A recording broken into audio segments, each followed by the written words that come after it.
ગઈ તારીખ 12 ઓગસ્ટે તલાલાના ચિત્રોડ ખાતે જે મારામારીનો બનાવ બનેલો એ બાબતે અમને ફરિયાદ મળેલી.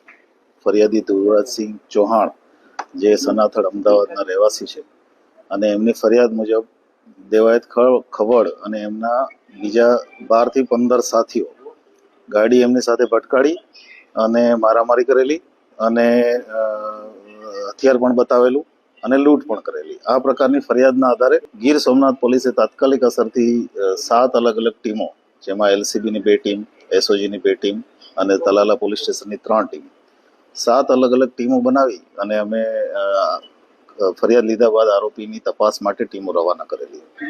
શરૂઆતમાં ટેકનિકલ એનાલિસિસ કરતા સાસણની આજુબાજુ એમનું સતત અમને લોકેશન મળતા હતા, કેમ કે આરોપીઓ જે છે એ મોબાઈલ ફોન ફેંકીને જતા રહ્યા હતા. એને કારણે થઈને સતત આખી રાત અમે જુનાગઢ જિલ્લામાં સાસણ અને આજુબાજુના ગામડાઓમાં પહેલે દિવસે તપાસ કરી. ત્યારબાદ અમે એમના પોતપોતાના જે ડાઉટફુલ લોકો હતા એના લિસ્ટ બનાવી, અગાઉના ગુનાઓમાં સામેલ હોય, એમના સોશિયલ મીડિયા કોન્ટેક્ટ હોય, એમના સીડીઆર એનાલિસિસ, એના આધારે લિસ્ટ બનાવીને જે ડાઉટફુલ લોકો હતા એમના તમામના ઘરે તપાસ ચાલુ કરેલી. એમના જેટલા પણ એડ્રેસ મળેલા એ તમામ એડ્રેસ ઉપર પોલીસ જઈ પૂછપરછ, નિવેદનો અને અન્ય કામગીરી ચાલુ કરેલી. જેના આધારે ગઈકાલે રાત્રે એક સ્પેસિફિક બાતમી હતી કે આ દેવાયત ખવડ અને એના સાથીઓ, અમુક સાથીઓ, બધા નહીં, જે એમના ગામ વતન દુધઈ આવવાના છે. એના આધારે પોલીસની ટીમ ત્યાં વોચમાં જ હતી. ત્યાંથી આજે વહેલી સવારે દેવાયત ખવડને એને અરેસ્ટ કરેલા છે અને એ સિવાય બીજા 3 માણસો જે છે એ જુનાગઢ જિલ્લાના ગાદોઈ ખાતેથી અરેસ્ટ કરેલા છે. આવી રીતે ટોટલ 7 આમાં આરોપીઓ જે છે અત્યારે સુધીમાં અમે અરેસ્ટ કર્યા છે. આ આરોપીઓ જે છે એમાંથી એક ફરિયાદમાં અમને નામ છે દેવાયત ખવડનું. બાકીના જે તમામ આરોપીઓ છે એની અમે આઈડેન્ટિફિકેશન પરેડ કરવાના છીએ અને આગળની લીગલ કાર્યવાહી ચાલુ કરવાના છે. સાહેબ, આ ખાવતરું કરવાનું મુખ્ય કારણ કઈ સામે આવ્યું છે કે નહીં? કઈ રીતે કર્યું હતું ને કોની ફરિયાદના આધારે કેટલા લોકો ઇજાગ્રસ્ત? અમારી પાસે જે ફરિયાદ આવી છે એમાં એક વ્યક્તિ ઇજાગ્રસ્ત છે અને એમની સારવાર જુનાગઢ ખાતે ચાલુ હતી. મુખ્ય કારણ જે છે એ સનાથડ ખાતે ડાયરા માટે થઈને બુકિંગ કરાવેલું અને એમાં જે કલાકાર છે એ લેટ પહોંચેલા, એના કારણે થઈ અને માથાકૂટ થયેલી. ત્યાં અમદાવાદ રૂરલમાં સામે ફરિયાદો પણ દાખલ થઈ છે અને એ બાબતે સોશિયલ મીડિયામાં વારંવાર આ જે ફરિયાદી છે એ વારંવાર રીલ મૂકતા હતા અને એને કારણે થઈને બંને બાજુથી સોશિયલ મીડિયામાં અમુક પ્રકારના આક્ષેપ ચાલતા હતા.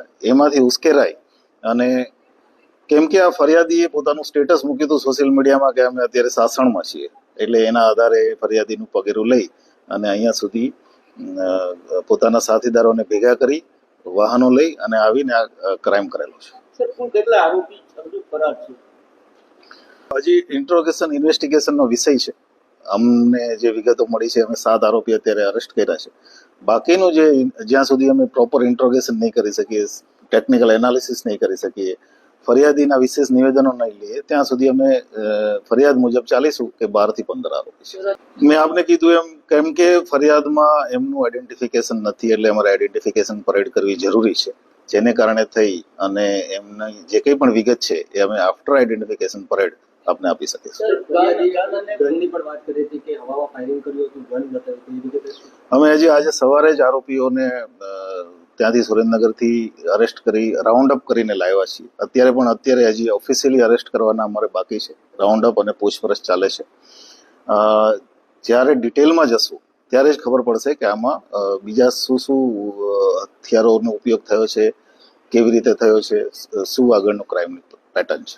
આપને ખ્યાલ છે, આપને એફઆઈઆરની કોપી મળી ગઈ છે, પણ તેમ છતાં આપને કહી દઉં, બીએનએસની કલમ 109, 311, 118, 191, 1, 2 અને 3 અને 190 એવી અનેક પ્રકારની અને આર્મ્સ એક્ટની કલમો લગાવેલી છે. કેમ કે જે દેવાયત ખવડ છે એનું નામ છે એફઆઈઆરમાં અને એનું હિસ્ટ્રી અમારી પાસે છે, તો એની વિરુદ્ધમાં અત્યાર સુધીમાં 5 ગુના નોંધાયેલા છે. જેમાં એક એટેમ્પ્ટ ટુ મર્ડરનો રાજકોટમાં છે, એક જે ગુનો છે સનાથડ ખાતે જે ચીટિંગનો ગુનો છે અને એ સિવાય આર્મ્સ એક્ટના ગુના છે. મેં આપને કીધું એમ અમારી પાસે ટેકનિકલ ટીમ અને એનું એનાલિસિસ સાથે બાતમીદારોનું નેટવર્ક અને જ્યાં અમે ઇન્વેસ્ટિગેશન ઇન્ટ્રોગેશન માટે ગયા ત્યાંથી જે ક્લુ મળ્યા એ ક્લુના આધારે પ્લસ અમને વાહનો મળ્યા, વાહનોના માલિકોના આધારે અમે આરોપી સુધી નજીક પહોંચી અને આજે એને અરેસ્ટ કર્યા છે.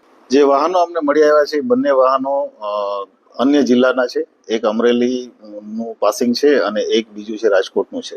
એનું પાસિંગ બનાસકાંઠા થરાદનું છે. આ વાહનોની ડિટેલ કાઢતા અમને વાહનોના માલિકો ઇન્ટ્રોગેશન કરવાનો મોકો મળ્યો અને ત્યાર પછી અમે એમાં આગળ વધી શક્યા.